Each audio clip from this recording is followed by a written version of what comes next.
پاک فوج نے افغان طالبان اور فتنہ الخوارج کا حملہ پسپا کر دیا۔ فتنہ الخوارج کے بلا اشتعال حملے پر پاک فوج کی بھرپور جوابی کارروائی، 200 سے زائد طالبان اور دہشت گرد مارے گئے۔ پاک افواج نے سرحد پار دشمن کے 21 ٹھکانوں پر عارضی قبضہ کر لیا۔ جھڑپوں میں پاکستان کے 23 جوان شہید، 29 زخمی ہوئے۔ ہمارے بہادر جوانوں نے طالبان کے متعدد کیمپس اور انفراسٹرکچر مکمل طور پر تباہ کر دیے۔ ISPR کے مطابق فتنہ الخوارج نے پاک افغان سرحد کے طویل حصے پر پاکستان پر حملہ کیا۔ فائرنگ کر کے چند مقامات پر در اندازی کی کوشش کی گئی۔ مسلح افواج نے طالبان کے حملے کو مؤثر انداز میں پسپا کیا۔ حملے کا مقصد سرحدی علاقوں میں عدم استحکام پیدا کرنا اور دہشت گردی کے اہداف کی تکمیل تھا۔ طالبان اور ان کے خارجی ساتھیوں کو بھاری جانی و مالی نقصان پہنچایا گیا۔ افغان سرزمین پر دہشت گردوں کے سپورٹ نیٹ ورکس کے خلاف بھی کارروائیاں کی گئیں۔ طالبان حکومت بھارت کے ساتھ مل کر دہشت گردوں کو سپورٹ کر رہے ہیں۔ پاک افواج ملکی سرحدوں کے تحفظ کے لیے ہر وقت تیار ہیں۔ ملکی سالمیت پر کوئی سمجھوتا نہیں کیا جائے گا۔ پاکستان افغان سرزمین سے پاکستان مخالف دہشت گردی کو برداشت نہیں کرے گا۔ طالبان حکومت کو دہشت گرد تنظیموں کی سرپرستی ترک کرنا ہوگی۔ طالبان حکومت اور بھارت کی سازشیں ناکام بنانے کا سلسلہ جاری رہے گا۔ پاکستان خطے میں امن چاہتا ہے لیکن دہشت گردی برداشت نہیں کرے گا۔ دہشت گردی کے لیے استعمال ہونے والی افغان پوسٹیں نشان عبرت بنا دی گئیں۔ پاک افواج نے افغان طالبان کی پوسٹوں پر قبضہ کر کے سبز ہلالی پرچم لہرا دیا۔ سپن بولدک سیکٹر میں افغان طالبان کا بڑا کیمپ عصمت اللہ قرار کیمپ ملبے کا ڈھیر بنا دیا گیا۔ پاکستانی فورسز کا افغان طالبان کی توپسر پوسٹ پر قبضہ۔ فتنہ الخوارج کا مرکز خرچر فورٹ بھی ملیا میڈ، منوجبہ بٹالین ہیڈ کوارٹرز اور دورانی کیمپ بھی تباہ۔ منوجبہ کیمپ 2 اور 3 سے دہشت گرد خوارج کو لانچ کیا جاتا تھا۔ برامچا سیکٹر میں افغانی شہیدان پوسٹ کو شدید نقصان پہنچا۔ افغانی دوران میلہ اور ترکمانی زائی کے کیمپوں کو بھی زمین بوس کر دیا گیا۔ خرلاشی سیکٹر میں افغانی چیک پوسٹوں کی تباہی کی ویڈیو بھی سامنے آ گئی۔ کنڑ میں افغان پوسٹ اور جنڈوسر پوسٹ ملبے کا ڈھیر بن گئی۔ سیکیورٹی ذرائع کے مطابق افغان طالبان لاشیں اور ہتھیار چھوڑ کر فرار ہو گئے۔ دہشت گردوں کے تربیتی مراکز اور پوسٹوں پر آگ اور تباہی کے مناظر۔ پاک فوج کا فضائی وسائل، آرٹلری، انفینٹری اور ڈرونز کا بھرپور استعمال۔ افغانستان کی پاکستان سے بار بار کارروائی روکنے کی درخواستیں۔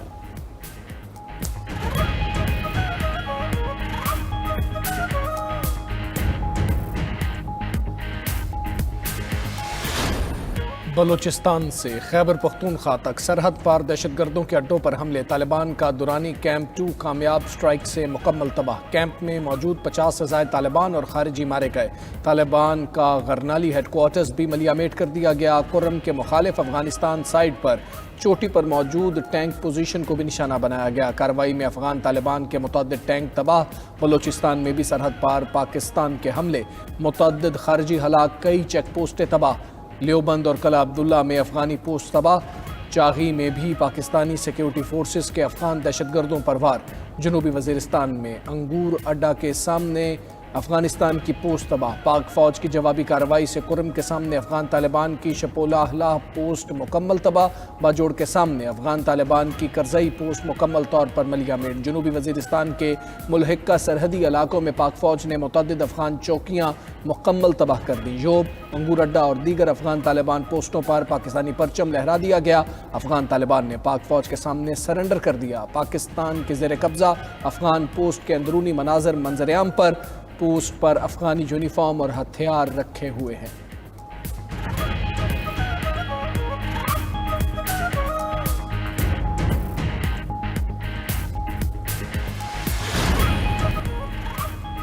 سعودی عرب، قطر اور ایران کا پاکستان اور افغانستان کے درمیان کشیدگی پر تشویش کا اظہار۔ سعودی وزارت خارجہ نے اپنے بیان میں کہا، پاک افغان سرحدی کشیدگی پر تشویش ہے، دونوں ممالک تحمل کا مظاہرہ کریں، مذاکرات کے ذریعے مسائل حل کریں۔ سعودی عرب کا علاقائی اور عالمی سطح پر امن و استحکام کے لیے اپنے عزم کا بھی اعادہ۔